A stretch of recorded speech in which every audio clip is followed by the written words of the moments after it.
Honestly, this is a crash course. So when you get pulled over and cops or sheriffs start talking to you in this matter, it's because they're trying to take advantage of you, hook you and book you, or they just don't like you, or they're abusing their power. This is for educational purposes only. Share this with someone you love, care, and respect. Comment below. Run that video. Police harassment. This is actual footage. So all I'm asking you is, what are you doing here? What I'm doing isn't relevant. It is relevant. Okay. Okay, come on, stand up for me. For what? Come on, just stand up. Why are you touching me, sir? Stand up, come over here. Why are you Hey, these police these days be taking it too far. touching me? You have ID on you? I do have ID. Okay, let me see your ID. Sir, I'm not required to produce ID unless I'm being suspected of committing a crime. I don't understand how sitting here waiting Because for... all I'm trying to do is communicate with you and find out what you're doing here. I told you. The police be too nosy. If dude's sitting there minding his own business, not causing any trouble, he shouldn't have been bothered. It sounds like to me somebody probably called the police and said something, but then you taking other people's word over other people's word, like that don't even make sense to me. Sir, I'm waiting for a friend. Okay, but why are you here? Because I'm waiting for a friend. Okay, not good enough. How is that not good enough, sir? I've answered your question. Can I have your name and badge number, sir? Yep, in a minute.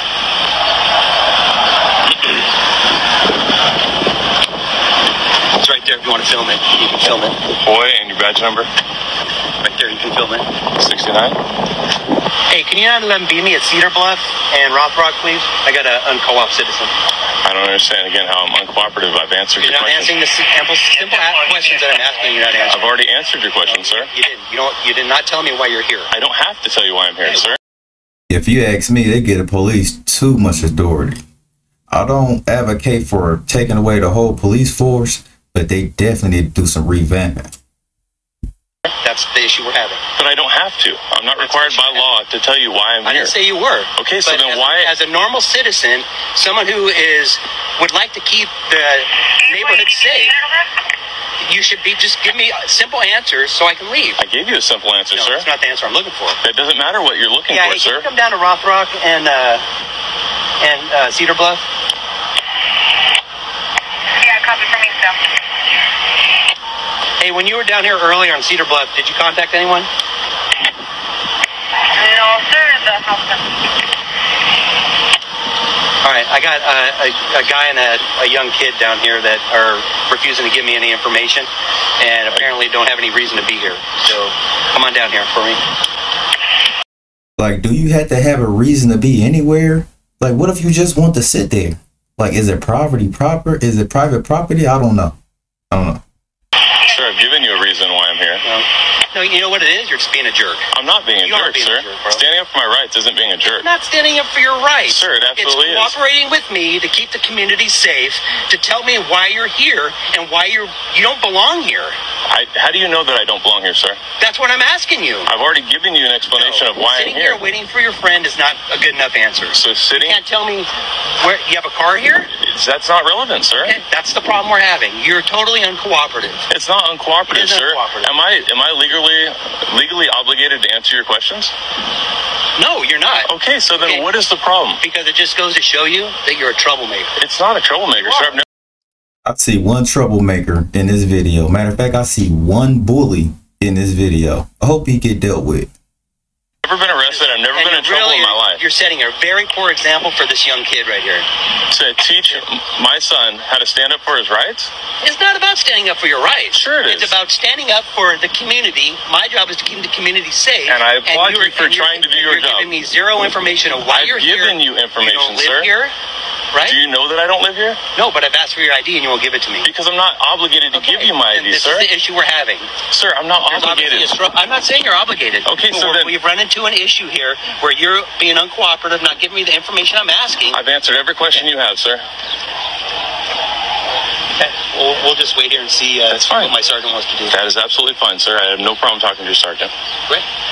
I don't understand how... You do understand. You're just being difficult. It's, sir, being difficult, I mean, is it my obligation to not be difficult? Well, when I'm just trying to simply do my job and you want to be disrespectful. I wasn't disrespectful at all. I've called you sir. I've been very respectful. You want to give me the information I'm looking for. I've answered every question. No, you don't. No, you're not. Sir, I have. I've answered Where every... you live, you say it's not relevant. I've asked for your ID, you won't give it to me. So that's the issue. I'm not obligated to identify myself unless I'm being detained for a crime. Well, you may be here shortly. If it's for what? If it's gonna. Am I detained right now? No, you're not. Okay, Sam, let's go. Okay. Nate, hit the road. Hey, good luck in the future, young man. Yeah, it's great. Nate, let's go. So there's a volcano in Antarctica that's spewing $6,000 worth of gold dust per day. Hey, I'm on my way right now. But you can't get there. Yeah, let's talk about it, gang. They said it's an active volcanic mountain in the frigid Antarctica region, and it is blowing small fortunes worth of gold into the atmosphere every day. This is what this volcano look like. It says it's expelling pockets of gas that contains 80 grams of gold, which is worth approximately $6,000 a day. And what this remind me of is this movie right here, Journey 2. Now, tell me, who remember Fortune Mountain inside of Journey 2? How it had gold spewing out of the mountain, just like we seen earlier. It had giant nuggets all around the mountain. That makes you think though, what is life like beyond the ice wall? And everything that you see in certain movies, it ain't fiction. They got it from somewhere.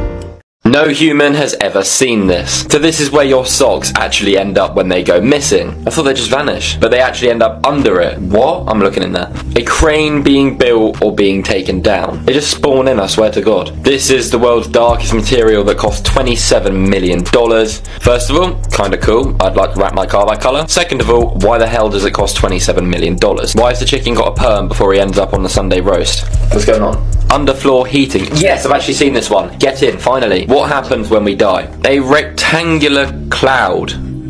Interesting. A decorative chicken. What's this all about? The Sphinx statue from behind. I don't know what I expected this to look like, but it's not that. A peeled raw egg. Don't understand how you can do this, but if you somehow manage to, that's what I guess it's gonna look like. But yeah, doesn't look very appetizing. Your neighbours bringing in their groceries. They're NPCs. They're actually NPCs. Yeah, make sure you hit that follow button and let me know in the comments down below if you want a part 2. So that's where all my socks went. And I wonder if my neighbors are starving because not once have I seen nobody bring out one bag of groceries in the house.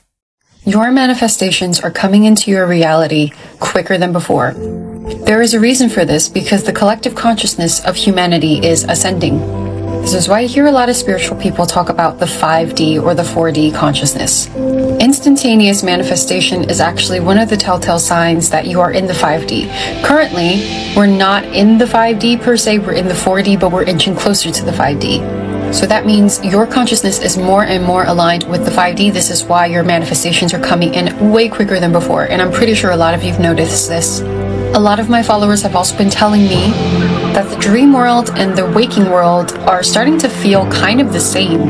And if you have felt that, like you're walking outside and you're like, wait a minute, this feels like a dream, but I know I'm awake, this is a sign that your consciousness is also ascending. You are also creeping quicker and closer to the 5D. The thing is, the powers that were, they're trying to suppress human consciousness. They're trying to stop our ascension by throwing all of these chaotic things at us.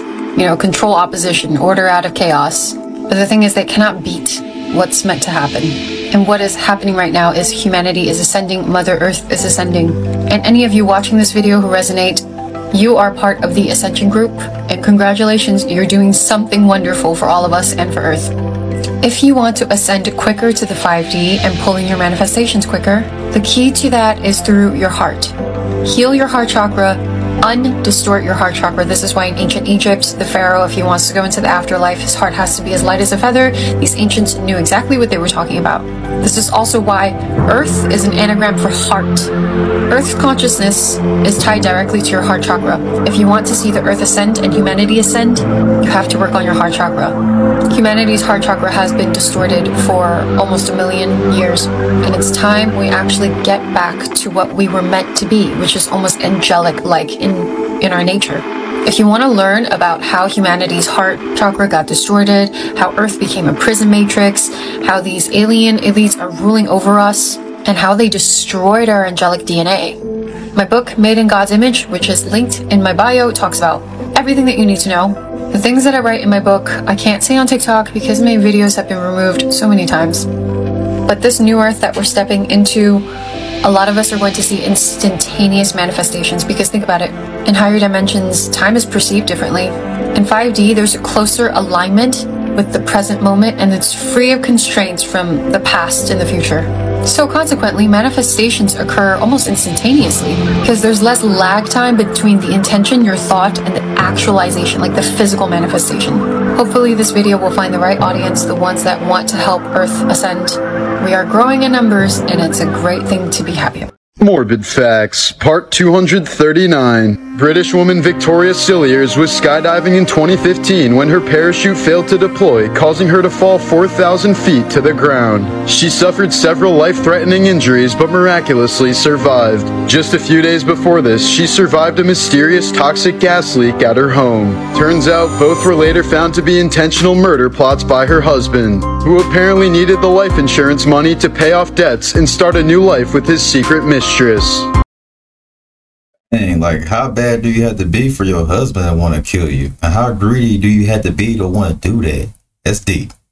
In 1999, 9-year-old Travis Butler's mom suddenly dropped dead in her home due to complications with cancer. But instead of telling anyone, Travis decided to keep her death a secret to avoid going to foster care. For 33 days, he lived in their East Memphis apartment with his mother's body lying on the living room floor, covered. Now, I don't know if I'll be able to do that. That'd creep me out too much. Coming home every day, seeing a dead body on the ground, and I know it started stinking after a while. Only with a coat. He went grocery shopping, walked to school every day, and cooked for himself as best as he could. A family friend eventually stopped by and had no choice but to alert authorities of the situation. But thanks to his heartfelt story, Travis was quickly adopted by a nice couple.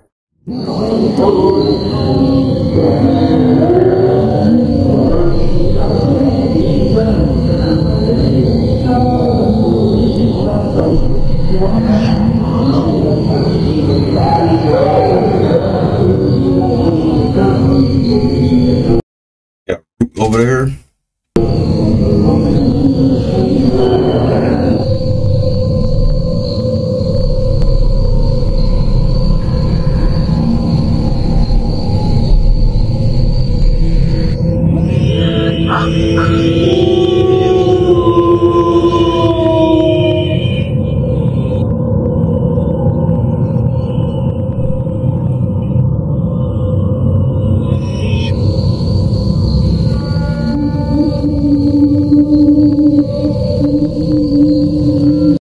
Throw it back in the water, please. I would have been scared if I pulled that up and that was on the end of my fishing hook.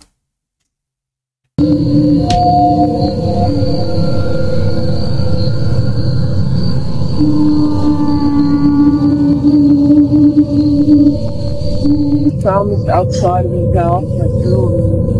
The farmers didn't know what to do. It's like some weird alien bug. Maybe you don't believe in the rapture, but do you believe in the reverse rapture? What I call the reverse rapture theory. 3 quick pieces of evidence from the book of Matthew, the book of Revelation, the book of Enoch, and even out of Jesus' own mouth. You see here in Enoch chapter 1, right at the very beginning, he starts off speaking to a future generation, a far-off one, where the ungodly and wicked will be removed, but that God would make peace with the righteous when he came back. Matthew 13, the parable of the wheat and the tares. He said, let them both grow up together to the end of time when the harvest is ready. Then you see here in verse 30, it says, gather together first the tares and bind them in bundles to burn them, but gather the wheat into my barn. Reverse rapture style, gathering the wicked up first. Check out here in Revelation 14 the pattern again of the angels with the sickles and harvest time. You see 2 beings here coming with sharp sickles. It says, and another angel came out of the temple, thrust in the sickle and reap. Harvest time. The sickle was thrust and the earth was reaped. And then another angel came out of the temple which is in heaven, also having a sharp sickle. Then as you see in verse 19, the second angel thrust in his sickle into the earth, and he gathers the vine of the earth and casts it into the great winepress of the wrath of God. Also fascinatingly enough, you see the angel of fire, an angel with the power of fire, another indication and insight on how the spirit realm works. Elsewhere in the Gospels, it mentions this reverse rapture reaping process. It talks about 2 in the field, 1 will be taken. 2 in the bed, 1 will be taken. And this is all in the coming of the Son of Man sequence. And also, fascinatingly enough, it says that the sign of the Son of Man will be in the heavens. Wonder what the sign is. Possibly the cross or the Star of David. Video plug on my page about a series of symbols, fascinating deep dive into all sorts of other stuff that you definitely would want to know. And in Revelation it says, he who endures to the end will be saved, and the meek will inherit the earth in the Gospels, and also the peacemakers inheriting the earth, being called the children of God. Which full circle takes us back to the first chapter of Enoch, where it says that when he comes back, he will make peace with the righteous. We definitely see patterns of reaping in a reaping process, also a reverse rapture style reaping of the wicked, thrown into the winepress, or the tares thrown into the fire. It makes you wonder if any of these patterns or resets have already happened in the past a bunch of times. And that's possibly why whole civilizations have just gone missing, and there's so many mysteries. Massive rounds up or spiritual Tower of Babel-like reset scenarios. People being taken, spread out, or taken to never come back. All fascinating topics to ponder. As is this future almost alien-style invasion Return of the Messiah sequence. Better than any movie, and the ultimate climax of the story could be at hand. Either way, hope you're ready. Make some wise choices. See you next time. Okay, I want to show you guys something really interesting. Get ready for this. So this is called the Arecibo message. This was sent out a while ago to any ETs out there so they can know who we are. We play no games with this one because look, they put the numbers, the basic elements of life, basic chemistry, the structure of our DNA, even the planet we live on, and the transmitter of the Arecibo message, what it looked like. Now watch this, I'm going to show you something. Check this out. This crop circle was made in August 19th, 2001. Now there's already been endless studies about crop circles showing that ain't no human can make that, and these are way too precise.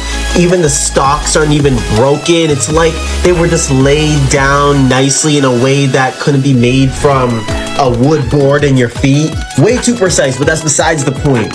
Look at what they put here in their Arecibo message back. Look at this, bro. Same numbers, same series of atomic numbers. Look, they laying it out all for us. Even they're showing their DNA structure and what they look like, bro. Like, look at it. They're showing you their bodily structure up in there. Different population size, different species height, and showing the planets they live on. Let's look into this a little more. So for humans, it's just Earth highlighted. But for theirs, they have Earth, Mars, and Jupiter. And we talked about this before, how Jupiter, if you astral project there, it's a giant spaceport. So they're basically saying it's us there. This is cool as hell, my dude. Okay, now here's another one. This one was made in 2002 when a UFO came out of the ground and made this in the field. Check this out. So it's an alien face, and we talked about how their eyes are like human eyes, but they have a black lens over it, so they're showing us what their eyes really look like, and they put a coded message. But what does it say? Beware the bearers of false gifts and their broken promises. Much pain, but still time. There is good out there. We oppose deception. Conduit closing. I don't gotta say anything. You know what time we're in right now. We know what's going on. Unless you're living under a rock, then this makes total sense. Look, they've been here. They're among us. We're being warmed up just with the idea of them. And they've been showing us for a long time. Now it's just starting to click within people's minds. They also said in the Arecibo message that they live on Earth. They said, we're among you. I just want to say one thing, that the Earth experiment can't end fully yet. So if this is your family, okay, and you are waiting for open contact like most of us are, the Earth experiment has to continue a little bit longer. We're almost at the end. We're at the conclusion phase. Keep doing your assignments, keep doing your missions, keep evolving for humanity, because we're almost done. Y'all think these aliens really responding back? Or they just making this up just to push an agenda? Y'all let me know in the comments how y'all feel about that. Startups in big tech are struggling to make money with AI, and they will continue to do so until they figure out this one thing. Currently, the way that big tech and AI startups are making money is with API access and subscriptions. But that's not going to cover it, and they're going to need to find ways to make a lot more money to justify all these expenses. And we're seeing that already with a lot of AI startups struggling or closing. Microsoft, Google, big tech, they all realize this, and they're all racing towards the next big thing, which is AI agents. But why? That's where the money is at, and that's where the large companies that don't have tech will pay AI companies to automate everything from them, from invoicing to sales calls to customer service to coding. And yes, that's where the job losses will come into play. The good news or bad news, depending on what side you're on, is that AI agents are incredibly difficult to get right. They can go rogue, they can make mistakes, they can just be not technically savvy enough to get a task done. So the large companies will not be paying large sums of money until this is perfect. So when should we start to see AI agents? Well, the CEO of Anthropic, Dario Amodei, was just on Ezra Klein's show this week, and he predicts we'll start to see AI agents in our society in the next 3 to 24 months. My hunch is probably closer to 24 months. But he does warn there's a lot of barriers in the way, from the technical limitations to the safety to what I think is the most important, which is public trust and acceptance. Why is this critical? Public trust is essential because AI agent success hinges on technical capabilities, but also acceptance and integration into society. Trust affects everything from regulatory approval to technical success to, let's be honest, making money. You want your agents to be embraced and accepted and not feared. But at the moment, it doesn't really seem like AI startups or big tech really seem to care. So it'll be interesting to see where AI agents go and whether they're accepted into society. And when this does happen, it's going to be a whole new wave of millionaires from getting these contracts. Now, a lot of people just know about the 12 constellations in the sky. Now, out of all of these 12 constellations, one of them will go to each zodiac sign. Now, this is the secret. Each month is controlled by one of these constellations or energies. Now, they will limit our knowledge to these 12 energies when it's actually 88 constellations or 88 zodiac signs or 88 energies, family.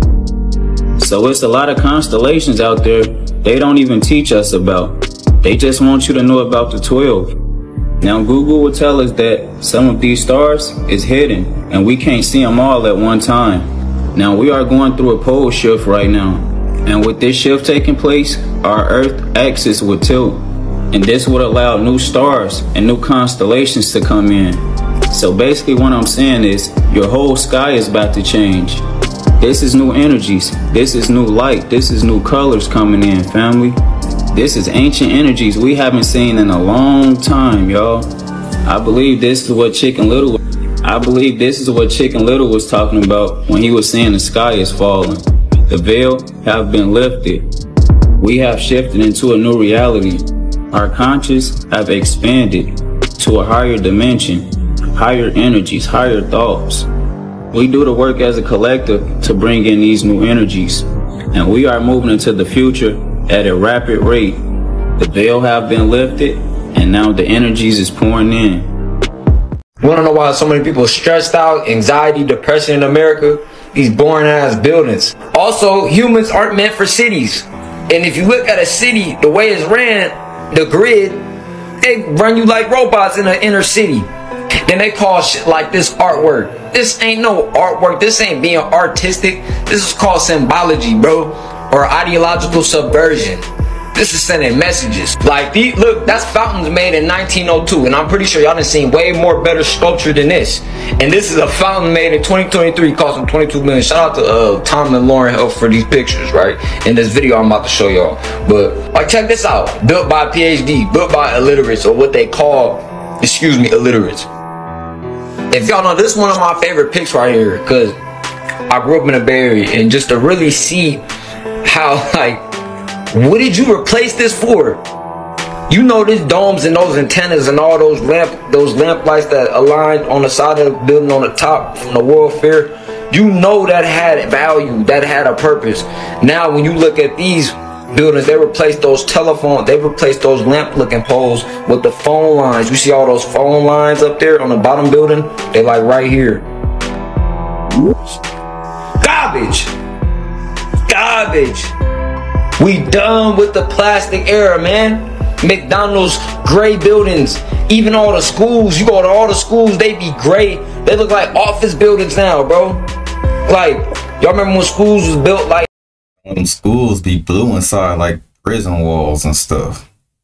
ancient buildings and all that. Like even the high school I went to, it was like an ancient building with pillars in the front. You know, like it was built with structure. Now they just got glass. Everything looked like, hey, how are you? I'm normal. Remember SpongeBob? I swear they got everybody on this timing, because if everybody was seeing this artistic, beautiful view of these arranged architectural buildings with a lot of symmetry and a lot of construction and a lot of time that's put into it, right? Instead of these quick paste, plastic era, quick paste, copy and paste buildings that they got now, folks will be more motivated to create and make inventions. Like, why you think people just invented shit back then, bro? Everybody was inventing, you know? Now it's more like, oh, well, get your money, get your bag. I gotta get your bag, and go with fit in their realm. Like, when you look at the early 1800s, whenever they wrote that Magna Carta in America and start setting up that U.S. Constitution, that was the beginning of the Matrix. Like, beginning of the Matrix. Life's supposed to be lit. Earth's supposed to be your playground. These weak ass appointed pale-faced elites, which are frontmans, made life boring. Dullify your mind, take your mind while they having all the fun. They flying private jets for they've been flying private jets for generations. Them royal families. Queen Elizabeth she used to get carried on a carriage that was like worth 270 billion or something like that in gold. Get out of here, man. You can't throw the old folks $1 million, but it ain't no handouts in this. Like, anyway, I don't want your cheese. I don't want no reparations. I don't want none of that, bro. I don't want none of that. Stop poisoning the food. Honestly, this is a crash course.